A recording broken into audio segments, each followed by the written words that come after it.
ഏവർക്കും പുതിയ വീഡിയോയിലേക്ക് സ്വാഗതം. പശ്ചിമേഷ്യ യുദ്ധലഹരിയിലാണ്. പലസ്തീനിൽ നിന്നും ലെബനോനിലേക്കും അവിടെ നിന്ന് സിറിയയിലേക്കും അതിങ്ങനെ മാറിക്കൊണ്ടിരിക്കുകയാണ്. ലോകത്ത് യുദ്ധങ്ങൾ കുമ്പിടി പോലെയാണ്. ഇന്ന് സിറിയയിലാണെങ്കിൽ അത് നാളെ ഇറാഖിലേക്ക് മാറിക്കൂടാ എന്നില്ല. അവിടെ നിന്ന് വീണ്ടും ലെബനോനിലേക്ക് അത് തിരിച്ചു വരും. പിന്നീട് അത് ഗസയിലേക്ക്. അതുകൂടാതെ റഷ്യയിൽ നിന്നും ഉക്രൈനിൽ നിന്നും അത് അസർബൈജാനിലേക്കും ജോർജിയയിലേക്കും മാറിയെന്നിരിക്കാം. യുദ്ധത്തിന് അങ്ങനെ ഒരു സ്വഭാവമുണ്ട്. യുദ്ധക്കൊതിയന്മാരും യുദ്ധഭ്രാന്തന്മാരും അഴിഞ്ഞാടുന്ന പശ്ചിമേഷ്യയിൽ മനുഷ്യജീവന് യാതൊരു വിലയില്ല എന്ന് പറയുന്നതാണ് ശരി. ഇപ്പോൾ യുദ്ധത്തിൻ്റെ ഭ്രാന്തമായ ആവേശത്തിൽ നാനാവശത്തു നിന്നും സിറിയയിലേക്ക് ആളുകൾ വന്നുകൊണ്ടിരിക്കുകയാണ്. അതായത് പോരാളികൾ. സിറിയയിൽ ഇപ്പോൾ നടക്കുന്ന ഒരു യുദ്ധോത്സവം ആണ് എന്ന് പറയുന്നതിൽ വലിയ തെറ്റൊന്നും ഉണ്ടെന്ന് എനിക്ക് തോന്നുന്നില്ല. കാരണം അത്രയധികം ആവേശത്തോടെയാണ് അവിടെ യുദ്ധക്കൊതിയന്മാർ അഴിഞ്ഞാടുന്നത്. ആർപ്പ് വിളിച്ചും അലറിക്കുതിച്ചും 30,000 പേരടങ്ങുന്ന വലിയൊരു സംഘമാണ് ഇന്നലെ ഇറാഖിൽ നിന്നും സിറിയയിലെത്തിയത്. അവർ പിക്കപ്പ് വാഹനങ്ങളിലും മറ്റ് ഇതുപോലെ യുദ്ധ വാഹനങ്ങളിൽ വളരെ ആവേശത്തോടെയാണ് ഇറാഖിലേക്ക് എത്തുന്ന കാഴ്ച നമ്മൾ കാണുന്നത്. ലൈറ്റിട്ട് ഹോൺ അടിച്ച് അലറി കുതിച്ച് വളരെ ആഘോഷിച്ച് സന്തോഷത്തോടെ ടൂറിന് പോകുന്നവരാണ് അവർ യുദ്ധത്തിന് വരുന്നതെന്നുള്ളതാണ് രസം. നമുക്കതൊക്കെ കാണുമ്പോൾ വളരെ അത്ഭുതം തോന്നും. ഇവരൊക്കെ എന്ത് തരം ആൾക്കാരാണെന്ന് നമ്മൾ സംശയിക്കും. പലസ്തീനിൽ നിന്നുള്ള ഹമാസ് മാത്രമല്ല, അതുകൂടാതെ പലസ്തീനിലെ ചെറുകിട യുദ്ധ ക്ലബ്ബുകളുണ്ട്. അതായത് PIJ, PLF, PFLP-GC, അതായത് ഗൾഫ് കൺട്രിയുടെ PFLP-GC, ഫതഹ് അൽ ഇൻതിഫാദ, PPSF, അൽ സൈഖ തുടങ്ങിയ അനേകം ക്ലബ്ബുകൾ, ചെറുകിട ക്ലബ്ബുകളാണ്. അവരെല്ലാം ഈ ഇസ്രായേലിനെ എതിർക്കാൻ വേണ്ടി ഉണ്ടാക്കി വെച്ചിരിക്കുന്നതാണ്. ഇവരെല്ലാവരും സിറിയയിൽ എത്തിച്ചേർന്നിട്ടുണ്ട്. ഞാൻ പറഞ്ഞില്ലേ, ഇവർക്കൊന്നും യുദ്ധമില്ലാതെ ജീവിക്കാൻ കഴിയില്ല. അതിനുവേണ്ടി എവിടെ യുദ്ധമുണ്ടോ അവിടേക്ക് എത്തുകയാണ്. അതുകൂടാതെ ഇവർക്കെല്ലാം പേയ്മെൻറ്റും കിട്ടുമല്ലോ. അതുകൊണ്ട് തന്നെ ഇവരെല്ലാവരും സിറിയയിലേക്ക് വളരെ ആവേശത്തോടു കൂടി എത്തുകയാണ്. ഒരു നല്ലൊരു ജോലി കിട്ടിയ പോലെ. യുദ്ധം എന്നത് തലയ്ക്ക് മുകളിൽ മിസൈൽ വീണാൽ ചത്തുപോകും എന്നുള്ള ബോധമൊന്നും ഇമാർക്കാർക്കും ഇല്ല.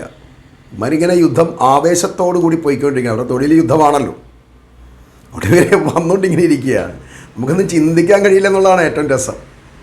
ഇവരെല്ലാം ഇങ്ങനെ വരുന്നതിന് കാരണം എന്താണെന്ന് വെച്ചാൽ, ഈ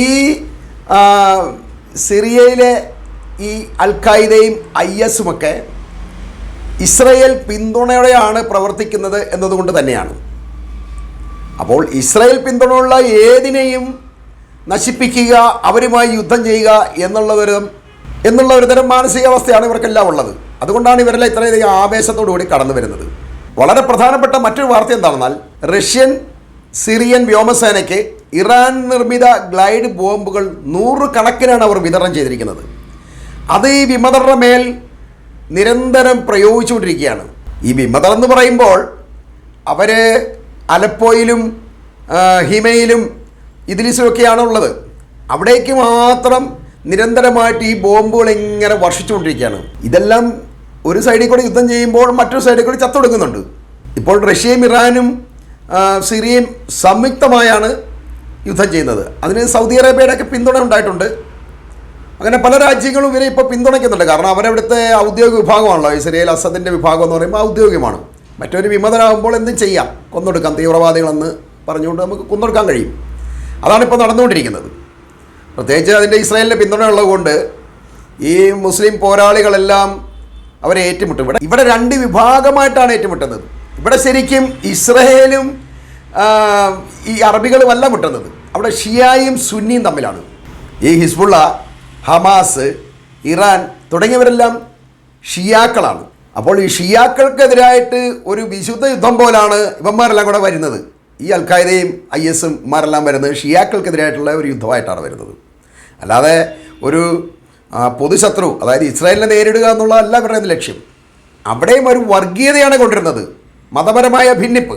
എല്ലാവരും ഒരു വിശ്വാസത്തിൽ നിൽക്കുമ്പോൾ തന്നെ ഇവർ തമ്മിലടിക്കുകയാണ് ചെയ്തത്. അതാണ് ഈ അറബികളുടെ ഏറ്റവും വലിയ കുഴപ്പം തന്നെയാണ്. ഈ പലസ്തീനിലും ലെബനോനിലും ഇസ്രായേലിൻ്റെ ലക്ഷ്യങ്ങൾ നടപ്പിലാവാതെ വന്നതുകൊണ്ടാണ് അവരിപ്പോൾ സിറിയയിലേക്ക് തിരിഞ്ഞിരിക്കുന്നത്.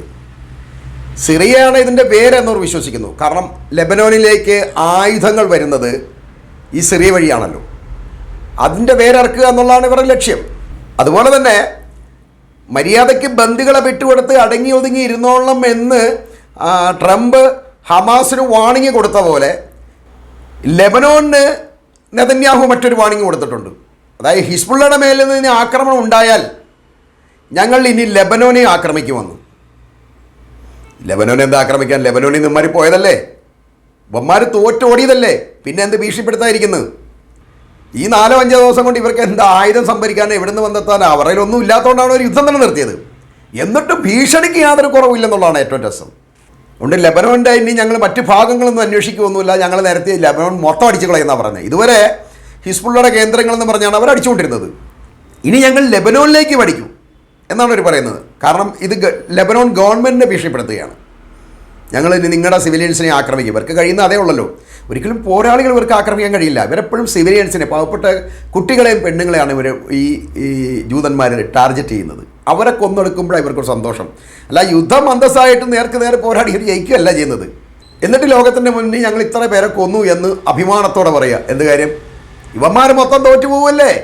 എല്ലാ ആയുധം തീർന്ന് യുദ്ധം തീർന്ന് രാജ്യം കുട്ടിച്ചോറായി കിടക്കുകയാണ്. എന്നിട്ട് ഞങ്ങൾ മറുഭാഗത്ത് ഇത്ര പേരെ കൊന്നു എന്നങ്ങോട്ട് വീമ്പടിക്കുക. ഈ മറുഭാഗത്ത് ഇത്ര പേരെ കൊല്ലെങ്കിൽ പോരാളികളെ കൊല്ലണം.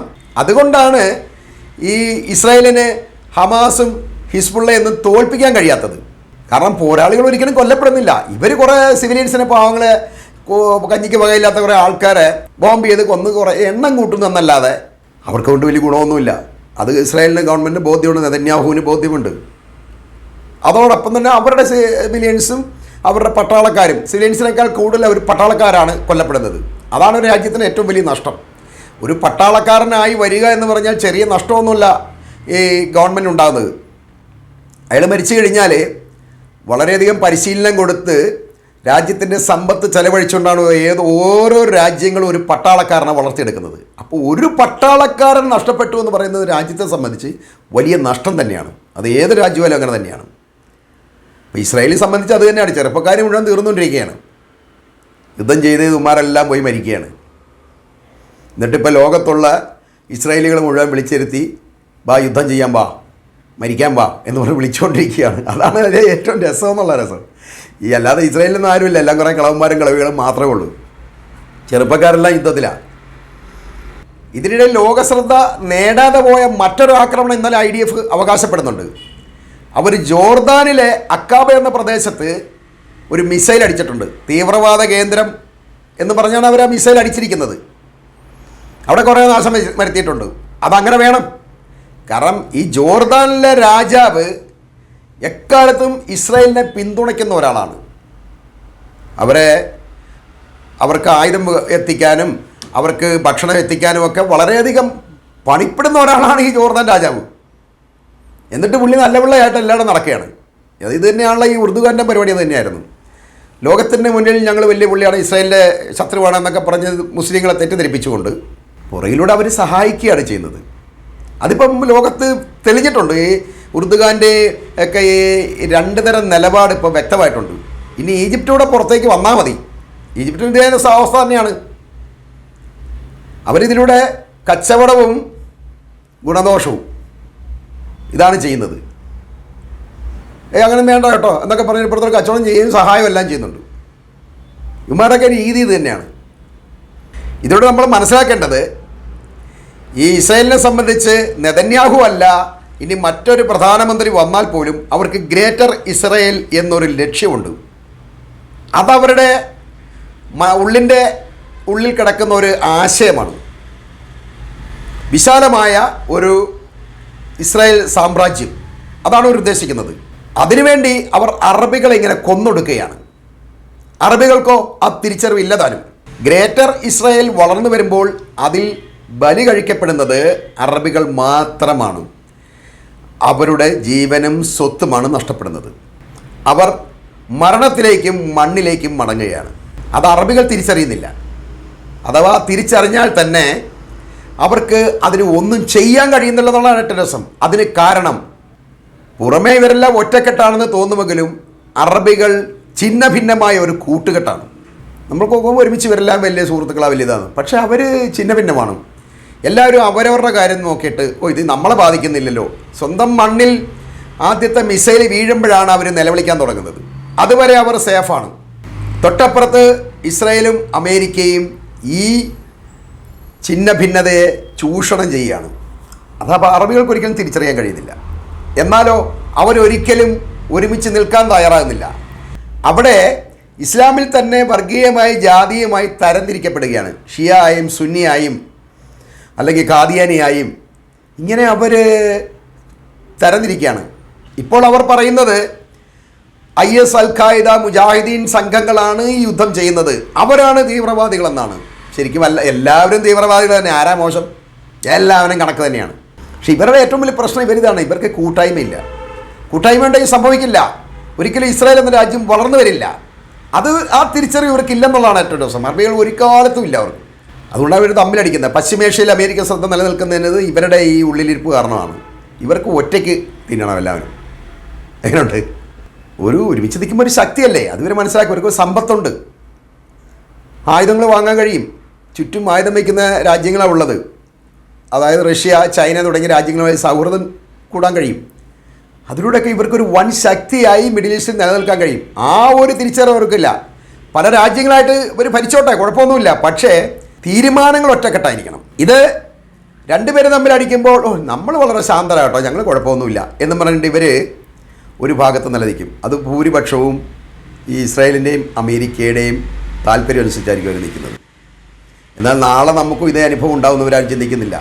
ഇറാഖ് യുദ്ധത്തിൽ അമേരിക്ക തകർത്ത് വാരിയത് സ്വന്തം സഹോദരനെ തന്നെയാണെന്ന് സൗദി അറേബ്യയും കുവൈറ്റും ഈ ഖത്തറും ഒന്നും മനസ്സിലാക്കിയില്ല. അവർക്ക് ഈ സൗദി അറേബ്യയെ സംബന്ധിച്ച് അറാംകോയെ അവിടുന്ന് പറഞ്ഞു വിടാൻ വേണ്ടി അവർ ഒരുപാട് പാടുപെട്ട്, പെട്രോളിയം കമ്പനി. കാരണം അവരാണ് പെട്രോളിൻ്റെ ഇടപാടുകളെല്ലാം നടത്തിക്കൊണ്ട് നമ്മരോടൊന്ന് പറഞ്ഞു വിടാൻ ഒരുപാട് പാടുപെട്ട്. അന്ന് തൊട്ടേ അമേരിക്കയ്ക്ക് ഇച്ചിരി കലിപ്പുള്ളി കിടപ്പുണ്ട് സൗദി അറേബ്യ ഒരു ഉന്നം വെക്കുന്നുണ്ട്.